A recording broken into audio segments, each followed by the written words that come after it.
구약에는 5가지의 제사에 대해서 나오고 있습니다. 번제, 소제, 화목제, 또 속제제, 속건제, 이 5가지 제사에 대해서 나오는데 이것은 따로따로 구분되어진 것이 아니고 우리의 예배 안에서 이루어져야 될 그런 내용을 말씀하고 있습니다.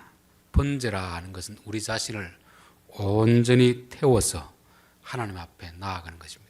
죄인은 하나님 앞에 나아갈 수 없기 때문에 내가 번제물이 되는 거죠. 내가 죽어져야 하나님 앞에 나갈 수 있는 것이고 하나님이 우리를 용서해 주시는 것입니다. 그렇게 용서를 받은 사람은 하나님 앞에 감사하는 소제를 드립니다. 소제. 그럼 소제를 드리고 끝나는 것이 아니라 이 번제나 소제는 반드시 화목하는 화목제를 드려야 됩니다. 우리가 사람 간에 형제 간에 다툼이 있었다면 서로 불화한 관계가 되면 서로 얼굴을 보더라도 못 본 척하고 그렇게 불편하게 지낼 수가 있잖아요. 그럼 누군가 먼저 가서 악수하고 또 내가 상대방에게 손에 끼친 것을 배상하고 그럼으로 인해서 이제 풀었으면 어떻게 됩니까? 이전처럼 다시 친하게 지내야 되잖아요. 친하게 지내지 않을 것 같으면 굳이 번제라든지 소제는 필요 없는 것입니다. 그래서 이 5가지 제사가 있는데 중앙에 뭐가 있냐면 화목제가 있습니다. 화목제. 즉 번제, 소제, 속제제, 속건제는 다 화목제를 위해서 있는 제사다 하는 것이죠. 그래서 우리가 예배에 나올 때마다 내 자신을 번제로 드리는 것이 필요하고 감사를 드려야 되고 하나님의 용서를 받아야 되고 또 예배를 드렸으면 하나님과 화목함이 일어나야 되고 또 이웃과 형제와 화목함이 일어나야 됩니다. 그게 이제 예배 완성이라고 할 수 있는 거죠. 제가 임종을 앞둔 분에게는 늘 하는 당부가 있습니다. 첫 번째, 하나님과 화목한지 한번 관계를 점검하십시오. 하나님과 화목해야 우리가 천국 가서도 그 천국이 기쁨의 장소가 되는 거지 하나님과 불화하다면 먼저 하나님과의 관계를 풀고 가십시오. 그 다음에 두 번째는 재물에 대해서 관계를 정리해야 됩니다. 재물은 내 것이 아니잖아요. 하나님이 내가 살 동안 맡겨놓은 것이고 내가 가면 다 누구인가 돌아가야 됩니다. 그럴 때 잘 분별을 해줘야지.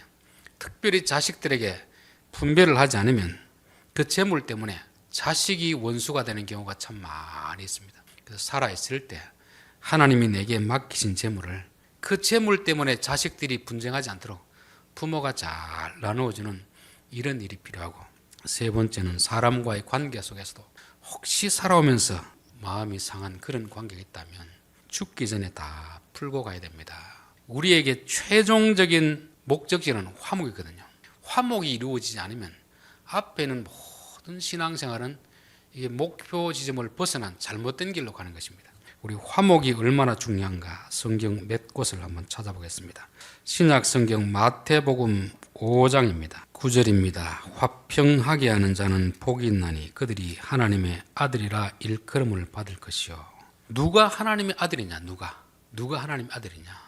즉 하나님이 하나님의 아들로 인정해주는 유일한 기준이 뭐냐면 화평케 하는 자가 되었느냐 분쟁케 하는 자이냐 그것을 보는 것입니다. 그래서 성경 자문에 보면 큰 집에서 좋은 음식을 먹으면서 다투는 여자와 사는 것보다 움막에서 채소를 먹으면서 혼자 사는 게 낫다는 건 뭐냐면 그만큼 큰 집이나 좋은 음식보다 화목하는 것이 하나님이 보시기에는 중요하다는 것을 말씀하고 있습니다. 로마서 5장을 한번 살펴보겠습니다. 1절입니다. 그러므로 우리가 믿음으로 의롭다함을 받았으니 우리가 주 예수 그리스도로 말미암아 하나님과 화평을 누리자. 예수님 때문에 우리가 구원을 받았으면 그 다음에 해야 될 일은 뭐겠습니까? 하나님과 화평을 누리자. 하나님과 멀어진 관계를 화목하기 위해서 예수님이 우리를 위해 돌아가시잖아요. 그럼 예수님 때문에 구원을 받았으면 반드시 이루어져야 될 것이 뭐냐면 하나님과 화목한 관계를 이루어야 됩니다. 하나님과 좋은 관계를 이루어야지 하나님과 좋은 관계를 이루지 못하면 구원받은 그것이 무엇이 유익하겠느냐 하는 거잖아요. 사무엘 하에 보면은 다윗과 압살롬의 관계가 아주 끄끄러운 관계가 된 적이 있습니다. 그 형 암논이 압살롬의 동생 다말을 오늘날 말하면 성범죄를 한 거죠. 그러니까 오라버니가 너무 화가 나가지고 그 형을 죽여버렸습니다. 그러니까 아버지인 다윗이 봤을 때는 그 압살롬이 하는 짓이 마음에 들지 않는 거죠. 그래서 아버지가 싫어하는 걸 알고 저기 자기 외갓집 모압 땅으로 도망을 가셨습니다. 3년을 피신해 있다가 그 요압 장군을 통해서 중재를 해가지고 고향으로 돌아오게 합니다. 그럼 고향으로 돌아왔으면 어떻게 됩니까? 그 다음은 아버지와 다시 옛날처럼 화목하게 지내야 되잖아요. 돌아오기는 돌아오는데 아버지가 아들의 얼굴도 안 보는 것입니다. 너는 내 앞에 나타나지 마라. 용서는 해주는데 화목하지 않는 거죠. 결국 압살롬 마음속에 이 울분이 차오르는 거고 결국 나중에 아버지와 원수되는 길을 선택하는 것입니다. 반란을 일으켜가지고 아버지를 죽이려고 하는 이런 일이 일어나는 것입니다. 이런 일이 왜 일어나느냐면 예배가 번제, 소제, 화목제까지 가야 되는데 화목제까지 이르지 못하는 것입니다. 그 앞에서 멈추어져 버리니까 그런 일이 일어나는 거잖아요. 저는 우리 성도들이 신앙생활을 제대로 하려고 하면 화목해야 하는 단계까지 갔는가. 하나님과 화목해야 되고 또 사람들과 화목해야 하는 일이 반드시 일어나야 됩니다. 우리가 살다 보면 뭐 성도들하고도 그렇고 이웃하고도 그렇고 마음에 서로 상처를 주고받을 수 있잖아요. 그래서 저 사람만 없으면 교회 나오겠다 하는 분 있잖아요. 저 사람이 천국 가면 난 안 가겠다 이런 위험한 발언하는 사람도 있습니다. 저 사람이 천국 가도 나도 가야 되잖아요. 그 사람 때문에 천국을 안 가면 되겠습니까? 그럼 천국 가서 같이 살려고 하면 어떻게 해야 되죠? 땅에서 풀고 가야지 천국이 되는 거지. 땅에서 원수 맺고 가면 나만 천국 가면 괜찮은데 하나님도 그 사람도 같이 천국에 들여보내면 그 사람 얼굴을 볼 때마다 성질이 나가지고 천국이 되겠습니까? 그래서 화목해 하는 것이 이만큼 중요하다는 것입니다. 자, 히브리서 한 곳을 더 보겠습니다. 히브리서 12장입니다. 모든 사람과 더불어 화평함과 거룩함을 따르라. 이것이 없이는 아무도 주를 보지 못하리라. 하나님이 천국에 이르게 할 때 마지막으로 점검하는 것이 사람과 화목했느냐, 하나님의 거룩한 신부로 살았느냐, 요거 보는 것입니다. 우리는 자꾸 어떻게 합니까? 내가 교회 다닐 때 헌금을 얼마 했습니다. 금식을 얼마 했습니다. 선교제를 몇 번 갔다 왔습니다. 선교지에 교회를 몇 개 세웠습니다. 이런 걸 자꾸 내세우잖아요. 그게 나쁘다는 게 아닙니다. 그것보다 더 중요한 것은 사람과 화목했느냐, 하나님과 화목했느냐, 하나님의 거룩한 신부로 살았느냐, 이게 하나님 보시는 가장 중요한 기준이라는 것입니다. 억지로 교회 덩치를 키우기 위해서 무리하게 뭘 하다 보면 교회는 커졌는데 껍데기는 좋아 보이는데 안에 들여다보면 혼통 교인들끼리 서로 상처를 주고받고 골마 터진 것 같으면 하나님이 그 일을 기뻐하지 않는다는 것입니다. 그래서 우리의 예배도 그렇고 신앙생활의 모든 방향도 화목을 향하여 가고 있다면 우리의 신앙생활은 제대로 하는 것이고, 열심히 신앙생활하는데 자꾸만 다른 교인들하고 이웃들하고 자꾸 틀어지고 관계가 멀어지고 있다면 빨리 돌아서 화목해하는 방향으로 가야 된다는 것을 말씀하는 것입니다. 화목제를 드릴 때 보면 몇 가지 특징이 있습니다. 여기 보면은 암것이나 수것이나 흠 없는 것으로 드리라 되잖아요. 번제를 드릴 때는 어떻게 했습니까? 1장 2절에 보면은 그 예물이 소의 번제이면 흠 없는 수것으로 드려야 돼요. 수것으로만 드려야 되는데 화목제를 드릴 때는 암컷, 수컷 허용해 줍니다. 하나님 앞에서는 화목보다 더 중요한 것이 없기 때문에 이 규제를 풀어주는 거죠. 우리나라도 보면 수출할 때 보면 여러 가지 조건이 까다로운데 나라가 수출을 해야 될 때는 여러 가지 규제를 풀어주잖아요. 하나님이 화목제를 할 때는 이런 규제들을 엄격하게 따지지 않습니다. 왜냐하면 규제보다 더 중요한 것이 화목이기 때문에 그런 거잖아요. 화목을 위해서라면 하나님이 까다로운 그런 규제를 풀어준다는 것입니다. 그리고 화목제의 또 다른 특징이 뭐냐면 새는 없습니다. 새. 번제를 드릴 때는 소도 드려도 되고 염소도 드려도 되는데 새도 드려도 되는데 화목제에는 새는 안 됩니다. 번제는 자기 형편에 따라서 드리면 되잖아요. 화목제는 하나님 앞에 드리기도 하지만 이 고기를 누구와 나눠 먹어야 됩니까?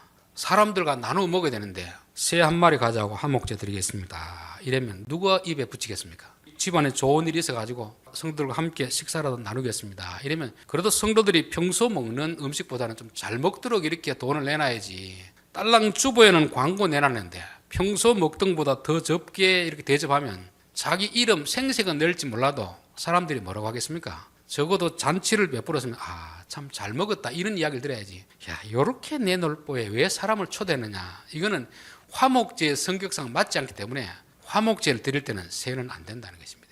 하나님이 이렇게 여러 가지 규정을 주더라도 때로는 엄격하게, 때로는 관대하게 하시는 이유가 있습니다. 그래서 저는 성도들이 좀 융통성이 있는 사람이에요. 융통성이에요. 하나님은 때로는 법을 좀 느긋하게 적용하기도 하시고 때로는 아주 까다롭게도 적용하는 것입니다. 화목제를 할 때는 웬만한 것은 좀 봐주는 것입니다. 또 소제라든지 이런 데는 누룩을 넣지 못하겠습니다.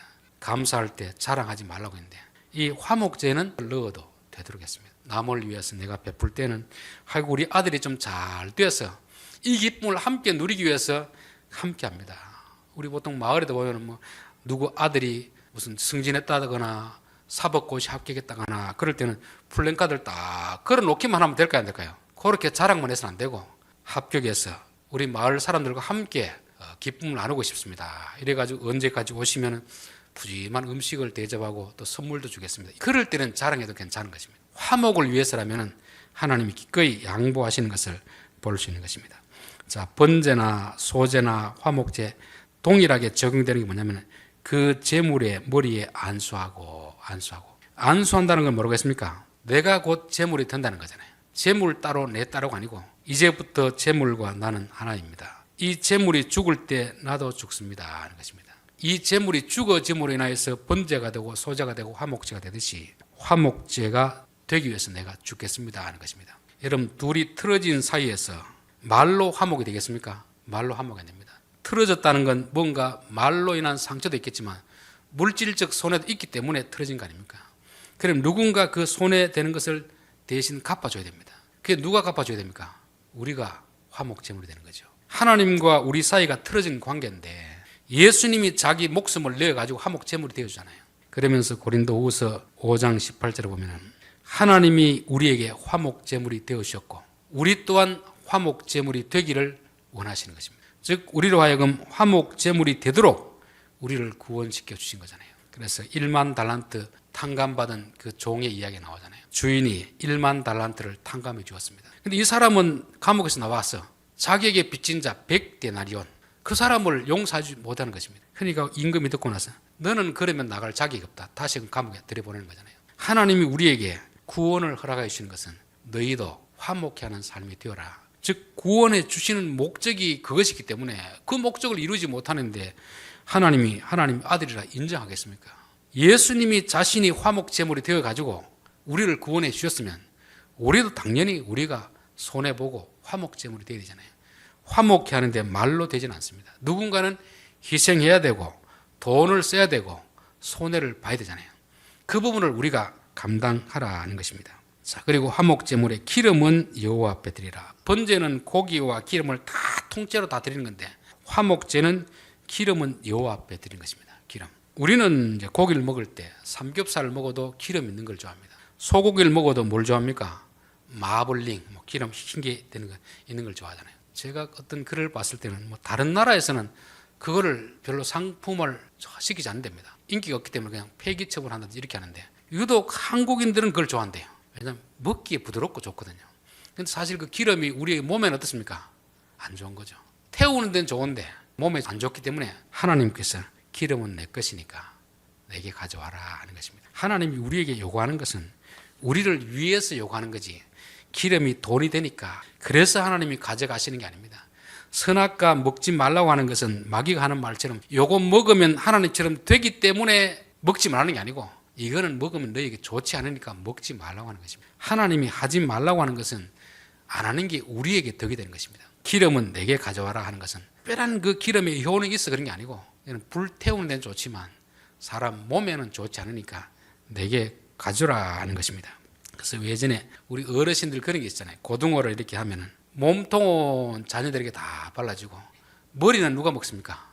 어른들이 먹잖아요. 그렇게 그 어떤 사람이 글을 썼는데 자기는 어릴 때는 우리 어머니는 고기 머리를 좋아하는 줄 알았답니다. 나중에 커서 자기가 자녀를 키우면서 우리 어머니도 고기 그 통통한 몸통을 좋아하는데 우리를 위해서 자기가 좋아한다고 머리를 드셨구나 그렇게 깨달았습니다. 하나님도 마찬가지입니다. 기름을 내게 가져오라는 것은 기름이 좋기 때문에 가져오라는 게 아니고 기름은 너희 먹어도 아무런 좋은 게 없으니까 내게 가져오라. 그렇게 말씀하는 것입니다. 또한 기름은 우리에게 뭐가 되느냐면 기름은 힘의 근원인 힘 근원. 그래서 몸에 기름, 지방질이 많으면 힘이 있잖아요. 이걸 빼면 힘이 없습니다. 살이 찐 사람들은 힘이 저축되어 있는 상태거든요. 날씬한 사람들은 저축이 안 돼 있기 때문에 조금만 굶으면 막 쓰러지고 이러잖아요. 그래서 하나님이 그것을 가져오라 하는 것은 힘 그거 사람들에게 쓰지 말고 하나님께 갖다 바치라 하는 것입니다. 즉 힘을 통해서 성질 내지 말고 화목해 하는 사람들은 힘을 다 빼라는 것입니다. 우리가 성질 내는 건 왜 성질 내겠습니까? 힘이 있으니까 성질 내는 거지 힘이 없으면 성질을 내고 싶어도 못 내잖아요. 마태복음 5장에 보면 형제에게 이유 없이 분노하는 자는 심판을 받을 것이라 그렇게 했잖아요. 사람과 의견이 달라서 다툴 수는 있습니다. 성질 낸다는 건 뭐냐면은 내가 상대방을 무시하는 거거든요. 하나님이 귀하게 여기는 사람을 내 의견이 안 맞다고 해서 성질 내고 이런 것은 아주 잘못된 것입니다. 여러분 의견이 다투어지더라도 성질 내면 안 됩니다. 그래서 하나님이 성질 내니까 어떻게 합니까? 너는 가나안 땅에 들어가지 마라. 네가 보기에는 이스라엘 백성이 그렇게 패역한지 몰라도 하나님 내가 보기에는 그들도 여전히 나의 백성이다 하는 것입니다. 왜 너 성질 내느냐? 그래서 우리 성도들은 절대 남들에게 성질 내어서는 안 됩니다. 성질 내면 성질을 못 내도록 막아야 되고 우리가 또 성질 나더라도 내가 왜 성질 내는가? 저 사람이 내가 무시해도 좋을 사람이 아닌데 내가 보기엔 무시해도 좋을 사람이지만 하나님 보시기에는 여전히 귀한 사람인데 성질이 나도 참아야 됩니다. 성질 낸다는 것은 아직까지 기름이 내게 있다는 거거든요. 여러분 화목제물이 될 사람이 성질 내면 화목제물이 안 되잖아요. 열심히 수고해가지고 음식을 다 준비해놓고 마지막 하나 자기 뜻대로 안 된다고 성질을 버럭 내면 분위기가 어떻게 되겠습니까? 음식을 먹는 사람도 마음이 불편하잖아요. 내가 수고했으면 성질 나더라도 참아야지 먹는 사람도 기쁨으로 먹는 거지. 내가 수고하고 내 뜻대로 안 된다고 그 자리에서 화를 버럭 내면 그곳에는 사람들이 먹어도 마음이 편하지 않습니다. 그래서 하나님 앞에 화목제물을 드리려는 사람은 반드시 기름은 빼고 기름은 하나님께 드려야지 그것을 가지고 사람들에게 나타내면 안 된다는 것입니다. 그리고 기름에 남은 것 가슴 우편 뒷다리는 제사장에게 가져다 주는 것입니다. 즉 화목제를 드리는데 수고한 사람들에게 감사하는 마음을 갖는 거죠. 집안에서도 그렇고 교회에서도 그렇고 어떤 사람이 특별히 수고할 때가 있습니다. 남들보다 더 많이 하는 사람 있잖아요. 그러면 우리는 그분들이 어떻게 됩니까? 감사하는 마음을 가져야 되고 특별히 따로 또 사례를 하는 것이 예의입니다. 집안에도 잔치할 때 보면 특별히 어떤 사람이 많이 수고하잖아요. 그러면 그 주최자는 그 수고한 사람을 따로 불러가지고 작지만 사례를 하고 감사하는 마음을 가져야 됩니다. 그래야 화목이 되는 거지. 다른 사람은 화목이 됐는데 정작 화목제를 드리기 위해 수고한 사람이 마음에 섭섭한 마음을 가지고 있으면 이게 화목이 안 되잖아요. 그래서 다른 사람과 화목하는 것도 중요하지만 이 일을 하는데 수고한 사람이 누구인가? 그들에게 말로도 감사해야 되고 수고했다고 말해야 되고 또 가능하면 그들에게 따로 선물도 하는 이것이 필요하다는 것을 말씀하는 것입니다. 자, 기름과 콩팥, 피는 먹지 말라 하는 것입니다. 화목을 위해서도 먹어야 될 것이 있고 먹지 말아야 될 부분이 있습니다. 화목하다고 다 먹으면 안 되잖아요. 하나님이 먹으라는 부분은 먹고 먹지 말라는 부분은 먹지 않아야 됩니다. 저는 부부지간도 그렇고 성도들 간에 그렇고 아무리 친해도 넘어서는 안 될 그런 선이 있습니다. 아무리 부부가 친해도 넘어서는 안 될 그 선을 넘으면 안 되는데 우리는 좀 친하다 보면 막 그 선을 넘으려고 하는 거잖아요. 그러면 화목이 다 깨져 버립니다. 형제지간에도 부부지간에도 교인들지간에도 이 선을 넘어서는 안 되겠구나. 상대방을 무시한다든지 이런 선을 넘어서는 안 되겠구나. 항상 그 선을 넘지 말아야 화목이 이루어진다는 것을 말씀하고 있습니다. 오늘은 화목제에 대해서 말씀드렸습니다. 우리의 최종적인 신앙의 목적지는 화목입니다. 하나님과 화목하고 교인들과 화목하고 형제와 화목한 것입니다. 화목을 깨는 일이 있다면 그것을 버리고서라도 화목을 선택해야지. 우리는 돈 때문에 화목을 깨는 경우가 얼마나 많이 있습니까? 돈이 화목보다 더 중요하다는 말이거든요. 하나님은 돈이 많은 사람이 하나님의 아들이라고 하지 않습니다. 돈의 손해를 보더라도 화목해 하는 자가 하나님의 아들이라 하는 것입니다. 그래서 우리는 이 부분에서는 늘 인정을 받도록 그렇게 살아야 될 줄 믿습니다. 기도하겠습니다.